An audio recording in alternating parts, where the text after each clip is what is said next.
Continuando con el tema de la semana 4, vamos a revisar lo que significa la proporcionalidad directa.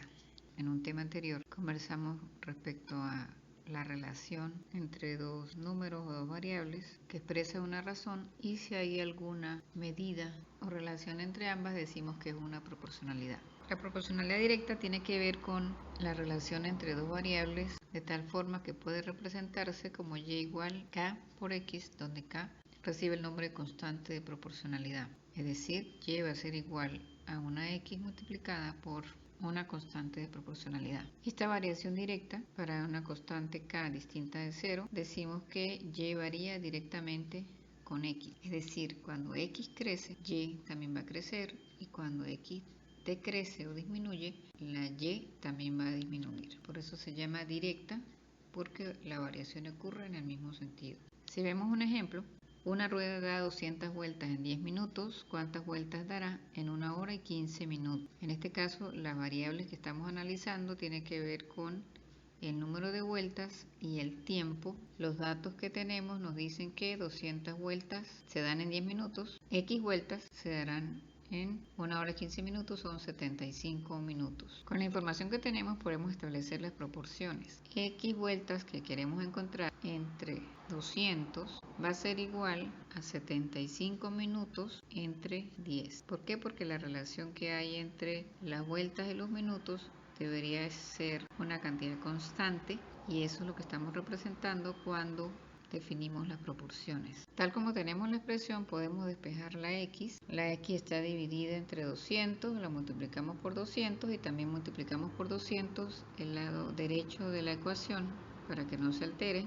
200 desaparece y nos queda que x igual a 1500 vueltas. Entonces la respuesta es que en 1 hora y 15 minutos la rueda dará 1500 vueltas. Este es un ejemplo sencillo de la relación entre dos variables que siguen o tienen una relación de cambio directa.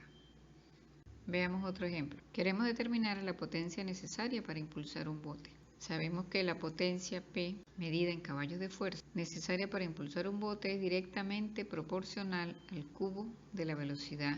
Es necesario un motor de 80 caballos de fuerza para impulsar cierto bote a una velocidad de 10 nudos. Encuentre la potencia necesaria para mover el bote a 15 nudos. Lo primero que tenemos que identificar son los datos. En este caso nos están diciendo que la potencia es de 80 caballos de fuerza y produce una velocidad de 10 nudos. ¿Cuál es la pregunta que tenemos que resolver? ¿Cuál es la potencia necesaria para lograr que la velocidad sea de 15 nudos? Con la información que tenemos en el enunciado, podemos establecer la ecuación que relaciona las variables potencia y velocidad. En el texto nos dice que la potencia es directamente proporcional al cubo de la velocidad. Eso lo podemos representar como P igual k, donde k es una constante, se llama constante de proporcionalidad, multiplicada por b al cubo, la velocidad al cubo. Si analizamos la pregunta que queremos contestar, que es determinar la potencia para lograr una velocidad de 15 nudos, tenemos que encontrar cuál es el valor de esa constante de proporcionalidad. Para ello vamos a utilizar los datos que sí conocemos. Cuando tenemos una velocidad de 10 nudos, la potencia requerida es de 80 caballos de fuerza. Si sustituimos los valores en la expresión, 80 va a ser igual a k por 10 a la 3. Para despejar dividimos ambos lados por 1000. Eliminamos el 1000 que acompañan a la k y nos queda que k es igual a 80 sobre 1000, k es igual a 0.08. Ya conocemos el valor de la constante de proporcionalidad, podemos aplicar la ecuación original que teníamos que potencia es igual a k por b a la 3. Decimos que p va a ser igual a 0,08 por 15 a la 3 y la potencia va a ser igual a 270 caballos de fuerza.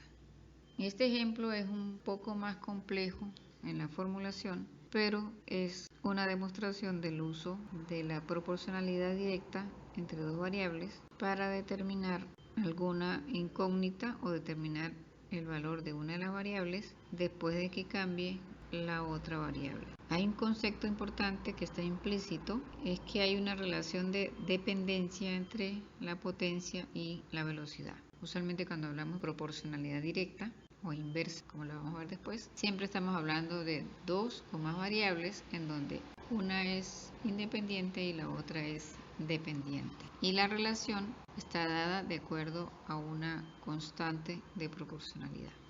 Estos son los conceptos básicos asociados a proporcionalidad directa. Les sugiero que revisen la guía de contenido y próximamente estaremos hablando de la proporcionalidad inversa.